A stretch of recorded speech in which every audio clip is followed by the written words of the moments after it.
लेकिन एक पूर्व के कल्प में पापों का मूल कलयुग था, जिसमें पुरुष और स्त्री सभी अधर्म परायण होते हैं। अब क्या चल रहा है, क्या चल रहा है? कलयुग चल रहा है ना। और काकभूषण जी समझा रहे हैं कि पूर्व के एक कल्प में कलयुग था, और कलयुग में क्या था? स्त्री और पुरुष अधर्म परायण थे। कलिना अधर्म मित्रेणा। कलयुग का मित्र कौन है? अधर्म। तो धर्म तो है ही नहीं। लेकिन अयोध्यापुरी में मुझे शूद्र का जन्म मिला। कहां पर? अयोध्या जी।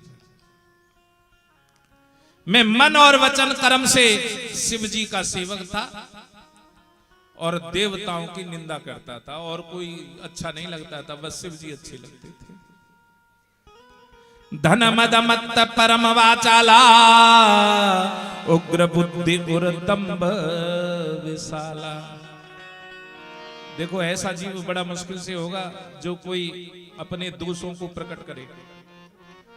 दूसरों के दोषों को प्रकट करना बड़ा सरल है, लेकिन अपने दोषों को प्रकट करना बड़ा कठिन है। और यह भगवान का भक्त ही हो सकता है जो दूसरे के दोषों को प्रकट नहीं करता है, अपने दोषों को प्रकट करता है। मैं धन के मद से मत वाला था, बहुत ही बकवादी और उग्र बुद्धि वाला था। अब जाना मैं अवध प्रभावा, निगमागम पुराने से गावा। अब तो मुझे अवध का प्रभाव पता है, लेकिन उस समय मुझे अवध नहीं दिखाई देती थी। अवध, जिसका कदापि कोई बद ही ना होता, वो है अवध। कवने जन्म अवध वस सोई, राम परायण सो परे होई। भैया, जब मैंने अवध का प्रभाव नहीं जाना, कुछ लोगों की आदत होती है कि जो पास में होता है,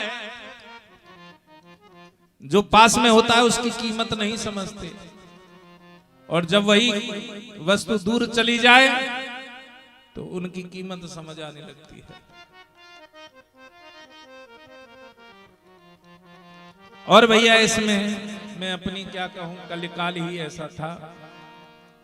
मैं पूरी कोशिश करता हूं कलयुग का गुण क्या है, कलयुग में धर्म क्या है, क्योंकि कलयुग की एक विशेषता है, कलयुग में वर्ण धर्म नहीं रहता, चारों आश्रम नहीं रहते, सब मनमुखी हो जाते हैं। मार्ग सोई जा कहू जोई भावा, और पंडित सोई जो गाल बजावा। जिसे जो अच्छा लगता है ना, मार्ग जो अच्छा लगता है उस पे चलना पसंद करेगा।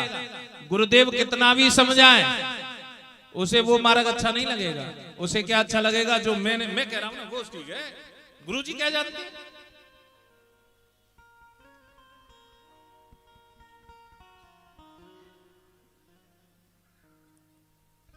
यानी पंडित सोई जो गाल बजा, जो ठीक मानना जानता है।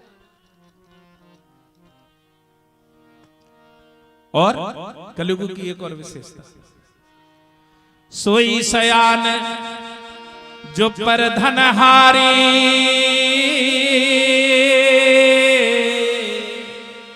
जो कर दम्भ सुबड़िया।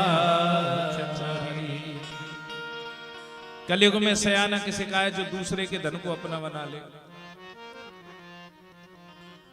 और जो कर दम्भ सुबड़ाचारी, बड़ा आचरण करने वाला किसी का गया है जिसके अंदर पाखंड हो। जिसके अंदर पाखंड ना हो वो कैसा आचरणवान? जो के झूठ मसखरी जाना, कल जुग सोई गुणवंते बखाना। कलयुग में गुणवान किसे कहा गया है? जो झूठ बोलना जानता है, हंसी करना जानता है, मजाक करना जानता है, और जाके नखेर जट विशाला राम रे। जाके नखेर जटा विशाला राम रे। सोई तापस प्रसिद्ध कलिकाला राम रे। सोई तापस प्रसिद्ध कलिकाला राम रे। मंगल भवन अमंगल हारी जय जय सिया राम। हरऊ दशरथ अजर बिहारी सिया राम। जाके नख अरु जटा विशाला सोई तापस प्रसिद्ध कलिकाला। कलियुग में प्रसिद्ध वही है जिसके बड़ी बड़ी जटाएं, बड़े बड़े नाखून हैं, बड़े बड़े बाल हैं। और गुरु शिष्य बधिर अंध का लेखा, एक न सुनहि एक नहीं देखा। गुरु शिष्य का रिश्ता कैसा हो गया? अंधे और बहरे का सा। गुरुजी हो गए अंधे और चेला है गए बहरे, उन्हें सुनाई नहीं देता कुछ। और तो और जीटी रोड बना पड़ा कानों के बीच में, या कानते सुने और या कानते निकालते। और तो और ब्रह्म ज्ञान बिनु नारि नारि। सबसे बड़ी बात, हर कोई ब्रह्म ज्ञानी बन जाता है। गोस्वामी जी लिख रहे हैं, ब्रह्म ज्ञान बिनु नारि नर कयऊ न दूसरे बार। कौड़ी लागी लोभ बस करई विप्र गुरु घार। भैया ब्रह्म ज्ञान के सिवाय तो कोई दूसरी बात कहता ही नहीं है। आप किसी के पास भी बैठ जाओ, वो पूरे ब्रह्म ज्ञान की चर्चा सुना देगा। और लोभ के वश में गुरु और ब्राह्मण के द्रोही हो जाएंगे। लोभ के वश जो गुरु और ब्राह्मण के द्रोही हो जाएंगे वो है कलयुग। आज तो यहां जैसे ही कलयुग की प्रशंसा की है,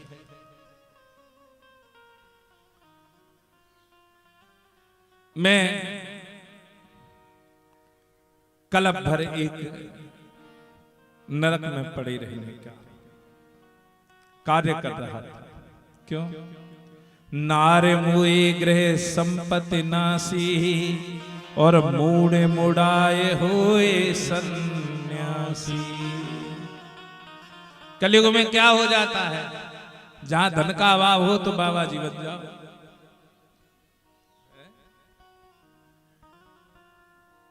जहां धन का अभाव हो जाए बाबा जी बन जाओ। हमारी तरह